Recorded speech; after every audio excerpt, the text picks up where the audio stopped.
আর নাই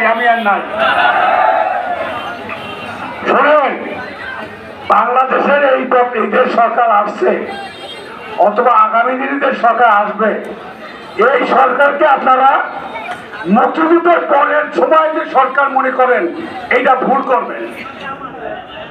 এই যে আগের সরকার আমলে দুর্নীতি, সন্ত্রাস, স্বজনপ্রীতি, দলীয়করণ, চাকরি বাকরি সব দলের লোকের দেওয়া, ব্যবসা বাণিজ্য টিয়ার কাবিকা সব দলের লোক দেওয়া, এইটাই ছিল তো আওয়ামী লীগের কাজ নাকি? এই জন্য আওয়ামী লীগের পার্লামেন্টের 300 এমপি সহ সব ভেঙে দিতে সেখানে পালাই গেছে নাকি? এখন আওয়ামী লীগ যা করছে সেই কাজটা আমাদের করা যাবে না, যাবে? আমাদের তাদের নির্দেশ, দলের সম্মান নষ্ট হয় এমন কোন কর্মী, সে যদি দলের অনেক বড় পোস্ট থাকে তাকে বহিষ্কার করা হবে না বলছে নাকি? এই জন্য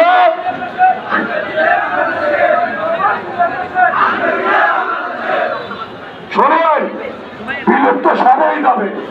উপজেলা চেয়ারম্যান বলেন, মেয়র বলেন, যত ভোটার বিল নির্বাচন হয়েছে সব বাতিল হয়ে যাবে এই কয়েকদিনের মধ্যে।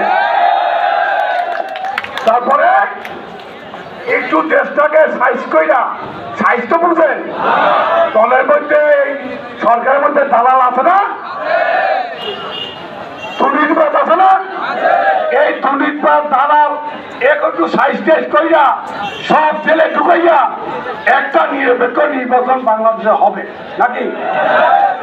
আমাদের একটু অপেক্ষা করতে হবে সেই নির্বাচনের জন্য। এবার এই ভোট হলে কি হবে আমি জানি না ভাই। এই ভোট তো দিতে হয়, এ কেমন ভোট হবে জানি না। এই 70 সালের নির্বাচনের চেয়েও, 70 সালের নির্বাচনের চেয়েও আরো সুন্দর নির্বাচন হবে না? যাই হোক, বক্তব্য শেষ। আপনাকে ধন্যবাদ। আমরা একটু পরে খাবো, আমি একটা স্লোগান দেবো, স্লোগানটা কি সবাই ধরবেন?